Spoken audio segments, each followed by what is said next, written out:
Class ये है हमारी अच्छी वर्कशीट नंबर 27। डेट है हमारी 22 जनवरी। टॉपिक हमारा सामाजिक विज्ञान से है। अभी खत्म नहीं हुआ हमारा टॉपिक हास्यकर्ण।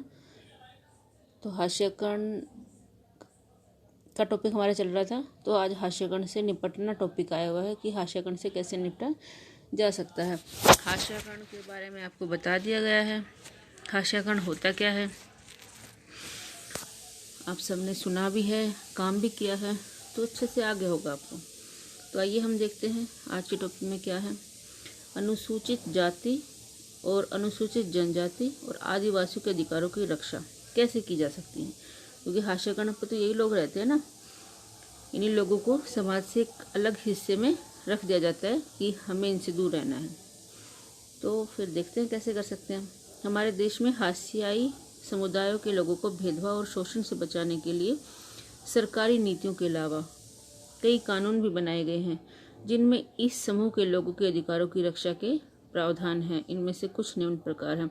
सरकार ने नीतियां तो बनाई है इन लोगों को बचाने के लिए, इनके अधिकारों को बचाने के लिए, और कुछ कानून भी बनाए हैं।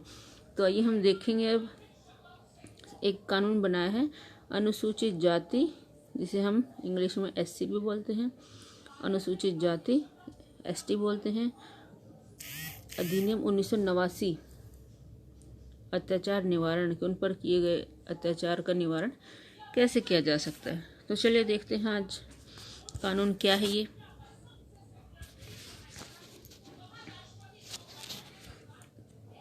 तो ये जो कानून है ये अनुसूचित जाति और जनजातियों को अत्याचार से बचाने के लिए कानून बनाया गया। अब इसमें क्या क्या दिया गया है। पहला है इसमें अनुसूचित जाति जनजाति के किसी व्यक्ति को कोई गंदा पदार्थ खाने पीने के लिए विवश करने पर सजा का प्रावधान है। अगर उनसे ज़बरदस्ती कोई गंदी चीज़ खाने का पीने को दी जाती है, उन पर दबाव बनाया जाता है, तो उसके लिए सजा का प्रावधान किया गया है। अनुसूचित जाति जनजाति के किसी व्यक्ति को निर्वस्त्र करके, निर्वस्त्र मतलब बिना कपड़ों के, घुमाना या उसके चेहरे पर रंग लगाना या कोई ऐसा कृत्य करना जिससे मानवीय प्रतिष्ठा को ठेस पहुंचे, इस पर भी सजा का प्रावधान है। मतलब आप उसी गरिमा को ठेस नहीं पहुंचा सकते हैं। फिर है अनुसूचित जाति अनुसूचित जनजाति के किसी व्यक्ति के नाम पर आवंटित होती है, जो सरकार देती है उनको, किसी को भी दे देती है ज़मीन, जो गरीब हैं या विशेष अधिकार जिनको मिले हैं या जिनको ज़रूरत है उनको दी जाती है। आवंटित की गई जमीन पर कब्जा करने पर सजा का प्रावधान है। जो सरकार ने उनके लिए आवंटित करी है जमीन, उस पर अगर कोई कब्जा कर लेता है तो उसके लिए भी सजा का प्रावधान है। फिर अनुसूचित जाति और अनुसूचित जनजाति की किसी महिला को अपमानित करने के लिए उस पर हमला करना या उसके साथ जबरदस्ती करने पर भी सजा का प्रावधान है।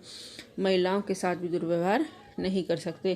तो ये सरकार ने कानून बनाया है जिसका नाम है अनुसूचित जाति और अनुसूचित जनजाति अत्याचार निवारण अधिनियम 1989। तो ये बातें आपको याद रखनी है, ये आपसे पेपर में पूछा जाएगा। यह कानून 1989 में इन समुदायों की मांगों के जवाब में बनाया गया था। इस कानून में शारीरिक रूप से खौफनाक और नैतिक रूप से निंदनीय अपमान के स्वरूपों में फर्क कर सूची दी गई है। इसका मकसद दोषी लोगों को कानून के समक्ष लाना था। इस कानून का मकसद ये है कि लोगों पर अत्याचार ना किया जाए। कई बार क्या होता है कि छोटी या अनुसूचित जाति के लोगों पर अत्याचार किए जाते हैं, उनको बुरी तरह से ट्रीट किया जाता है, तो उसके लिए कानून बनाया गया है ताकि ऐसा ना किया जा सके और जो ऐसा करता है उसको सजा दी जाए।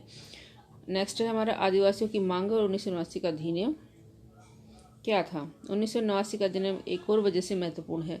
आदिवासी कार्यकर्ता अपनी परंपरागत जमीन पर अपने कब्जे की बहाली के लिए इस कानून का सहारा लेते हैं। उनकी जो ज़मीनें हैं पुरानी पुश्तैनी या जो सरकार ने उनको दी है, तो जो दूसरे समुदाय के लोग उस पर कब्जा कर लेते हैं, तो उसको बचाने के लिए वो कानून का सहारा लेते हैं। अब इम्पोर्टेंट पॉइंट्स हैं वो हम देख लेते हैं। संवैधानिक रूप से आदिवासियों की जमीन को किसी गैर आदिवासी व्यक्ति को नहीं बेचा जा सकता। ये संवैधानिक रूप से है, संविधान में ये लिखा गया है कि आदिवासियों की कोई ज़मीन है तो कोई दूसरा जो गैर आदिवासी है जो आदिवासी समाज से रिलेटेड नहीं है वो उसको नहीं बेच सकता। आदिवासी बेच सकते हैं लेकिन जो आदिवासी समुदाय से नहीं है वो उसको नहीं बेच सकता। जहाँ ऐसा हुआ हो वहाँ संविधान की गरिमा बनाए रखने के लिए उन्हें उनकी ज़मीन वापस मिलनी चाहिए। दूसरा है आदिवासी कार्यकर्ता सी के जानू, ये नाम है का आरोप है कि आदिवासियों के संवैधानिक कानूनों का उल्लंघन करने वालों में विभिन्न प्रदेशों की सरकारें भी पीछे नहीं है। मतलब उनको जो उनके अधिकारों का उल्लंघन करती हैं, जो कानून बनाए गए हैं उनके लिए उनका उल्लंघन करते हैं, सरकारें भी उल्लंघन करती है। यही सरकार है जो लकड़ी व्यापार, पेपर मिल आदि के नाम पर गैर आदिवासी घुसपैठियों को जनजाति जमीनों का दोहन करने और आदिवासियों को उनके परंपरागत जंगलों से उजाड़ने की छूट देती है।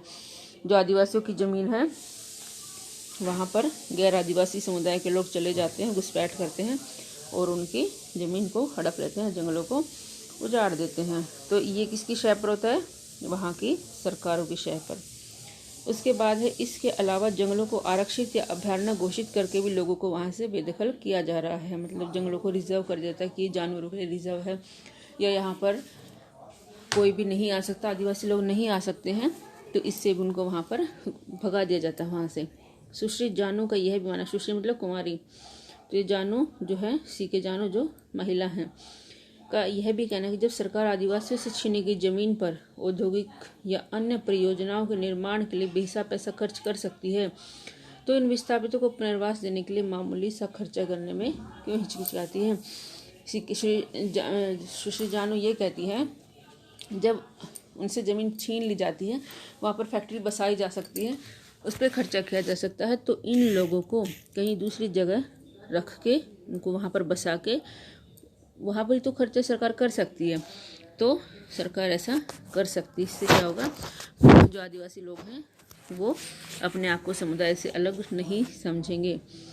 उसके बाद एक एक्टिविटी है आपके लिए, पौधा लगाते अपना एक चित्र बनाना है और लिखो पेड़ों को काटने से क्या क्या हानियाँ हो सकती हैं। ये आपको स्वयं करना है, एक्टिविटी है ये आपके लिए।